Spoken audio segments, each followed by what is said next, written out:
Filmmakers are well acquainted with Murphy's Law, which basically states that what can go wrong will go wrong. But hey, that's life. Things don't always go as planned, not even in the seemingly perfect world of movie magic. However, sometimes mistakes can turn out to be a good thing and make scenes and films a whole lot better. These mistakes, or enhancements, are sometimes left in the final cuts of the films. Such is the case for several movies that we will be discussing today. But before we get started, be sure to hit that subscribe button and stay up to date on all things cinematic. And now we have an important question. Can you guess what feature film these emojis are showing? Stay tuned till the end to find out. Right, Groot? Don't drink fountain water, you idiot. That's disgusting. Guardians of the Galaxy. Fellow lovers of comic book movies will all agree that Guardians of the Galaxy is one of the best Marvel movies of all time. Next to Guardians of the Galaxy Volume 2, of course. Because who doesn't love the too cute for words Baby Groot? We can't imagine anyone other than Robert Downey Jr. and Chris Evans playing our favorite heroes Iron Man and Captain America. And when it comes to the Guardians' leading man Star-Lord, Chris Pratt was pretty much born to play the hero. He's charming, funny, and a total goofball, which makes it look like this scene from the movie was totally on purpose. Spoiler alert, it wasn't. The scene in question is when Star-Lord and the Guardians are introduced to the Collector. Star-Lord offers up the orb he took from the planet Morag, not knowing it contains an Infinity Stone. He ended up accidentally dropping the orb, but quickly snatched it up and proceeded to offer it up like nothing had happened. Considering Star-Lord's personality, we don't second-guess the moment. But it was revealed that it was actually a mistake that James Gunn liked so much, he left it in. And we are so glad he did.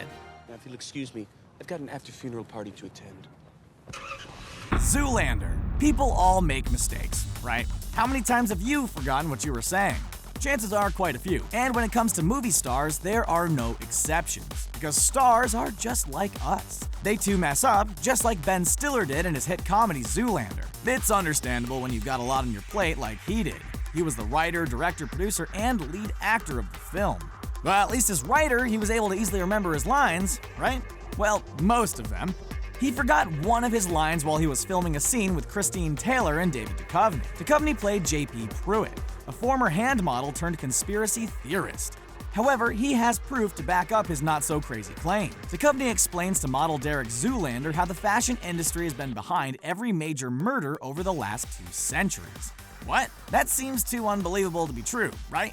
He continues to explain that because male models are at their peak physical condition and always do what they're told, they make the perfect assassins. The mistake came after Duchovny finishes his monologue and Stiller forgot his next line. So he repeated his last one. So why male models? Which ended up working out because Zoolander is supposed to be, well, clueless. On yourself. You got a great girl, you got a great job where you don't do anything, you get to smoke weed all day. I wish I had that. Pineapple Express. One of the many reasons we love movies is because of awesome stunts. Stuntmen and women are often hired to do some of the more dangerous action sequences. However, sometimes actors like to try and do their own stunts. But when you're doing your own stunts in a stoner action movie, there are bound to be some injuries. During the comedy Pineapple Express, Seth Rogen ended up fracturing his finger during a fight scene. Danny McBride also suffered some injuries when his head was split open after a bong was smashed on it. James Franco's injury, however, ended up causing a major wardrobe change for the rest of the film. Characters Dale and Saul run around the woods in the middle of the night, and Franco ended up running into a tree pretty hard. He can be seen screaming in pain on the forest floor. He actually ended up needing stitches on his forehead, but instead of trying to cover them up with makeup or try to keep continuity, Franco and Rogen decided to add a headband to Saul's wardrobe. Both stylish and practical. Audiences didn't even think twice about the headband since it seemed to fit Saul's eccentric personality. Who killed the Witch of the East? Was it you? No, it was an accident. I didn't mean to kill anybody. The Wizard of Oz. Thanks to the Wizard of Oz, we learned that there is no place like home, and we can vanquish all of the wicked witches in our own lives. Speaking of wicked witches, we're sure you remember the iconic green-faced Wicked Witch of the West, right? She comes out of nowhere in a puff of red smoke, which was made possible by an awesome trap door on the floor of the stage.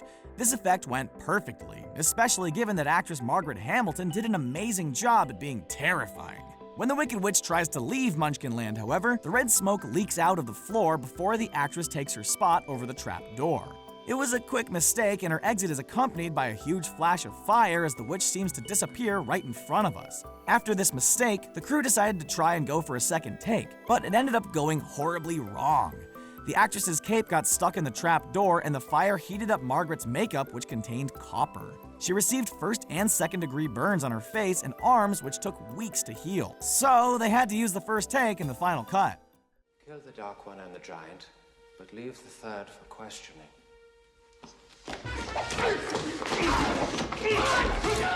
The Princess Bride. If you spend hours quoting this fantastic movie, chances are you're an avid fan. As you know, there are some awesome fight scenes complete with pirates, swords, and knights. Oh yes, and even a giant. This story has everything you could ever want. But like with most stunts, sometimes accidents can happen. You might be shocked to know that one of the actors was seriously injured during filming. Believe it or not, it actually wasn't during one of the movie's sword fights. Hard to believe, right? Mandy Patinkin and Carrie Elway performed many of their sword stunts and escaped without any injuries. But Carrie Elway ended up injured during the filming in a scene with Count Rugen. Rugen takes Wesley, Elway's character, hostage, and Rugen had to clock him in the head with the butt of his sword. There were no prop swords available at the time, and the fake clock on the head didn't look real enough. So, Elway suggested that Count Rugen give him a real tap with the sword. Elway woke up in the hospital with stitches on his head. Luckily, this scene didn't call for another take as the knockout actually happened. Ouch. Now that is dedication to your art. But if I'm reading this correctly, the intruders are taking them. Star Trek Beyond. Hello, fellow Trekkers, and welcome to what is probably your favorite section. Unless you're not a Trekker, in which case you'll still enjoy this story. The Star Trek reboot trilogy, or Kelvin timeline, follows the enigmatic Captain Kirk and his crew members on the starship Enterprise. Although nothing can ever replace the classic series, these films are pretty darn exciting, especially with all of the new technology available this day and age to create some killer special effects and action sequence. What do you think about the new series? Anyway, in this reboot, the Enterprise crew members get in a lot more fistfights than they did in the original, and most of the time they have a few kicks and bruises. Round of applause to the very talented and convincing makeup artists. But alas, no matter how much you rehearse a fight scene, things inevitably go wrong. Chris Pine, aka Captain Kirk, ended up getting injured and sports the result of that injury in a few scenes. In Star Trek Beyond, there was a fight scene in which Idris Elba took a swing at Pine. Pine had said he saw the punch coming towards him and knew it was going to hit. The result was a real shiner that the filmmakers decided to leave in the film. In the fourth sector. Taffy Lewis is on the line. Why don't you come on down here and have a drink? I don't think so, Mr. Deckard. Blade Runner. Fans of all things sci-fi can definitely attest to the amazingness that is Blade Runner. Although the long-awaited sequel Blade Runner 2049 was met with mixed reviews and criticism, I loved it, fans still have the original film to love and cherish forever.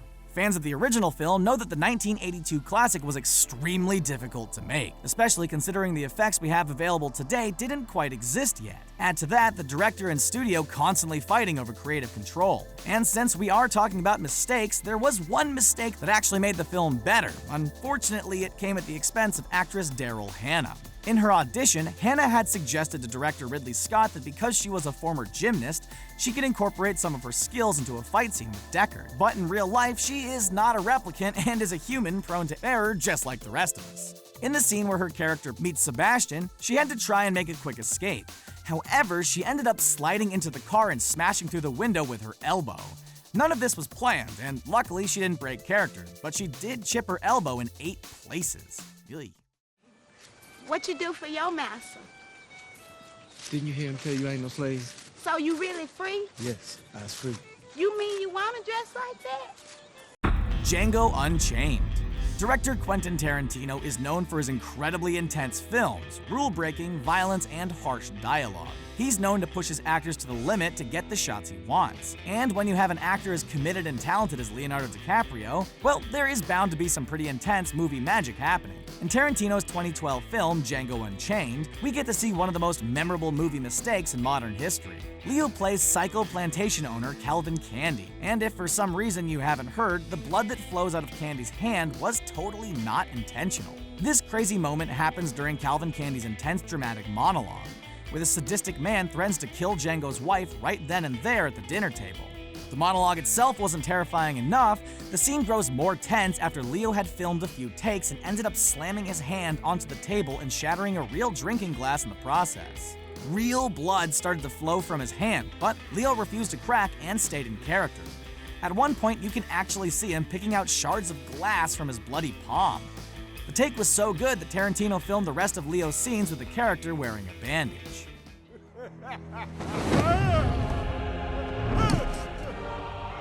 I will draw you, Saruman, as poison is drawn from a wound.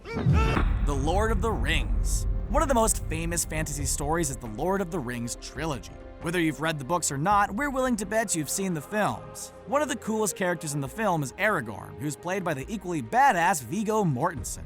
When you're playing such an intense character in a fantasy film, it makes sense to try and completely immerse yourself in the role. Mortensen became so involved in his portrayal of Aragorn while filming the trilogy that he insisted on performing many of the character's own stunts. He kept his sword with him at all times and was dubbed the best swordsman by the film's sword master. He actually deflected a knife that was thrown at him by a stuntman who misjudged his aim.